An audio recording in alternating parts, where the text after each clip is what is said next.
Are you optimistic about Ben Simmons on this Yeah, team at all? Or yeah. I mean, I've been My ultimately super words to live negative, by, Justin. but Never trust a man with an iced out kangaroo. You know.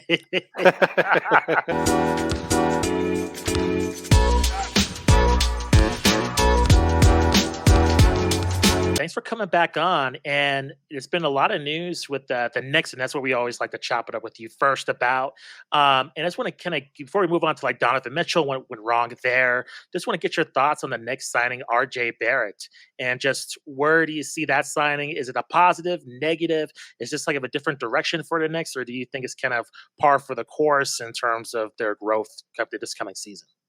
Well, RJ Barrett was born the day I graduated high school, June 14th, 2000. So I believe it's destiny. It's in the scripture that this man will come to New York from the north, from the great north of Canada. The Maple Mamba will descend down into the Rotten Apple and be victorious. I believe in RJ Barrett.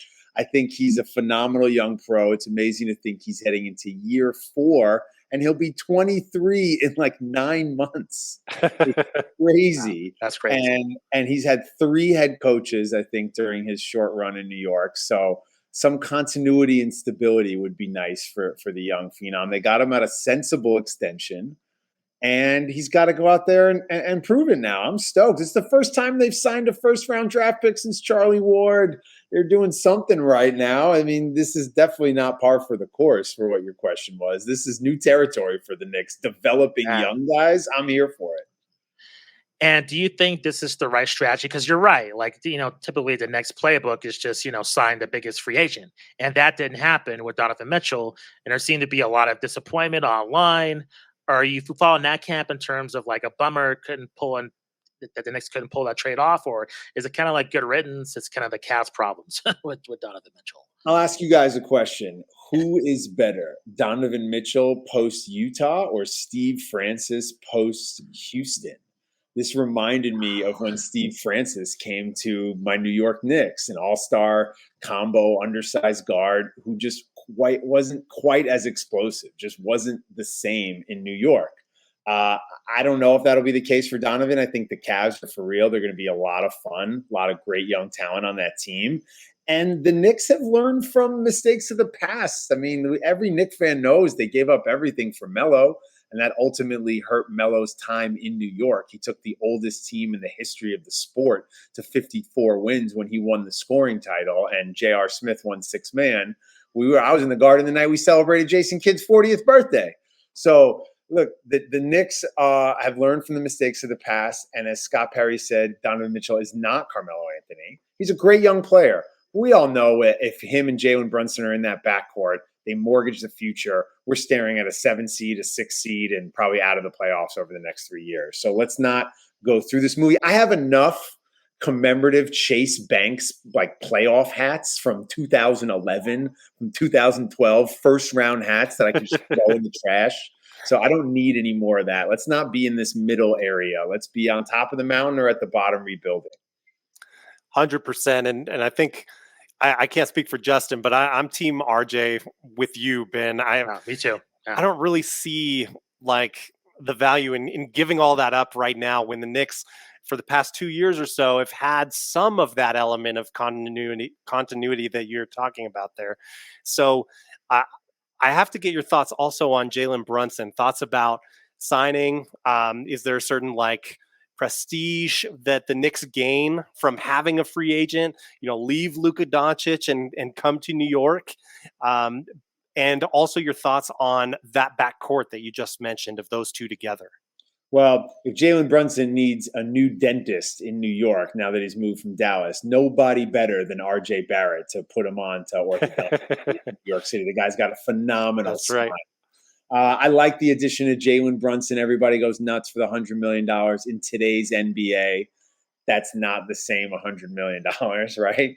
And you got to spend the money somewhere. He's a grown-up. He's a professional. Let's see how his fashion changes in the next 4 years. That's always a thing now. We got Fashion Week coming up. That's true. That's totally true.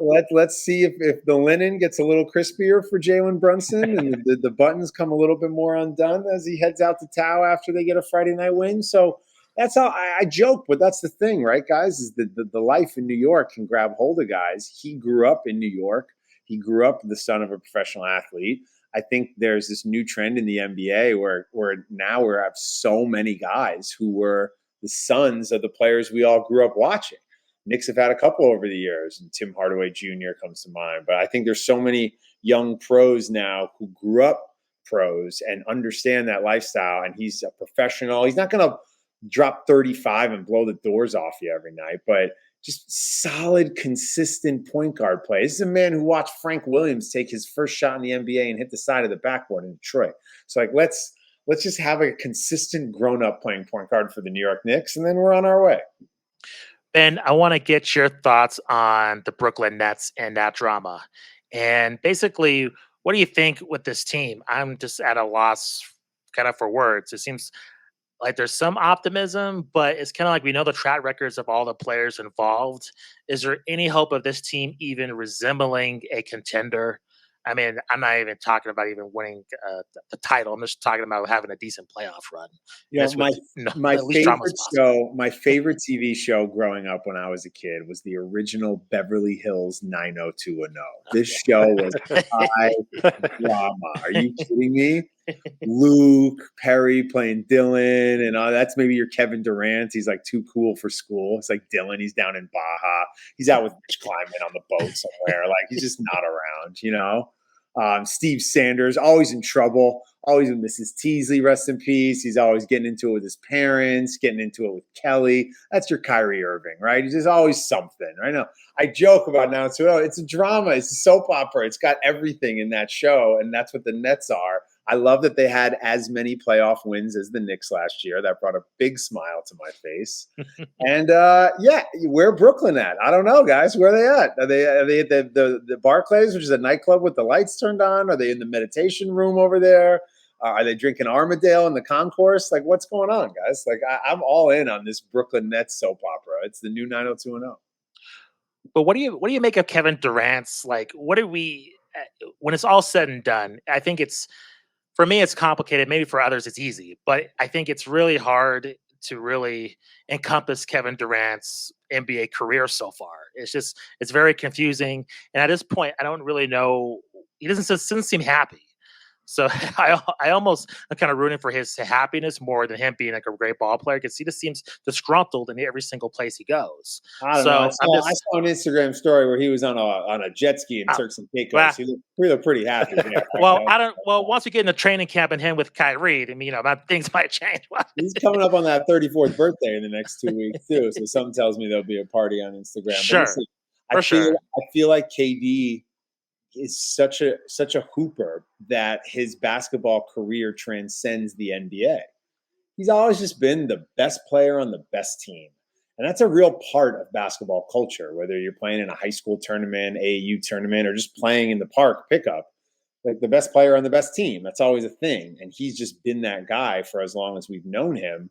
Think about all his jerseys, not just Brooklyn and Oklahoma and Golden State, but Team USA, and Texas, and the Drew, and the Rucker, and just anywhere on earth where the game of basketball matters, this man has touched the floor. And the ultimate hooper, I think this whole situation in Brooklyn this summer was really unfortunate, because it kind of puts a bad taste in your mouth when you're talking about Kevin Durant. And that's ridiculous, when a year ago, we were all saying best player in the world, gold medal, Olympic Durant, more gold medals than Melo. But he was the best player in the world, and everybody's excited for the year coming up. And it just hasn't gone well in Brooklyn. And it shows when you can't force chemistry, you can't cut the line, you can't stack the deck in your favor. You got to go through it as a team, as players, getting to the top of that basketball mountain. And I don't know. I think it's going to be really dysfunctional in Brooklyn this year. I can't wait. And I hope he's able to stay healthy and play through it. I was just hoping he wasn't going to slip off that jet ski down in Turks and Caicos and fall and be out till Christmas. So I'm glad he's healthy down there on vacation. But we want to see him on the basketball floor playing, 75 games. They call Kyrie the most skilled player on the planet. The greatest skill is availability. And if I can't consistently rely on you to be available, you're not skilled. I mean, me being available for this podcast tonight was a challenge. I was about 20 minutes late. There's some Kyrie Irving behavior. I'm sorry, guys. I only gave you road games on this podcast. But I'm so skilled with these hot takes that maybe it's worth it. Definitely is. It's such an interesting dichotomy now with KD. And I think what is so different about this offseason is you see more of the drama with the front office. I mean, you saw in Golden State some drama, certainly with like Draymond on the court, that was widely publicized eventually, and in the moment. But there's never been a doubt in mind, like when KD is on the floor, like you said, ultimate hooper, always giving his all.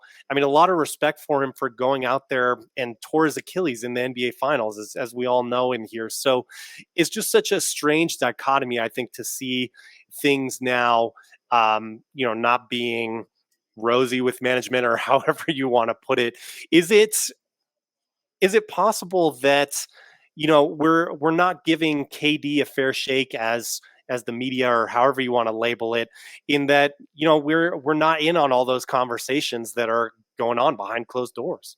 We're definitely not in those conversations. So, and maybe that's part of the problem too, is that Kevin's not in those conversations either. I don't know if that's part of it. I don't know if there's a movement to have Rich Kleiman be the GM and president of the team instead of Sean Marks. I don't know if him and Kyrie, I never really understood the history of their friendship and their connection. Yes, Team USA and being great players and such, but they seem to almost be like too close. And you're like, well, where does that come from? And so I don't know what the relationship is with Kyrie and what his thoughts are on him missing last year the way he did and all that stuff. So there's a lot in play there. And hopefully you can quiet it all down and just be healthy and play basketball.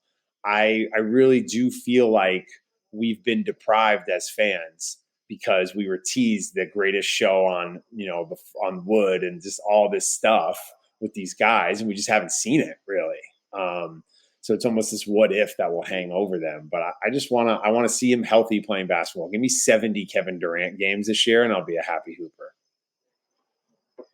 Are you optimistic about Ben Simmons on this team at all? Or I've been to ultimate. I have words to live by, Justin. Never trust a man with an iced out kangaroo. Fair enough. He seems to be like the opposite of Kevin Durant. What's the opposite of the ultimate hooper? I mean, that's true. Somebody who just happens to play basketball because he's good at it. It's almost like a nuisance on his life of living it up. I mean, this is a real moment for him as a pro athlete to silence dudes like me, to silence all the people in Philly, to go out there and help Kevin Durant get back on top of the mountain. Like, you got a real responsibility here on this team. And, to come out in game 3 dressed like you're landing planes at JFK, and then we don't see you for game 4. What are you doing? What are you doing? So the lack of self-awareness for a lot of these guys is unfortunate.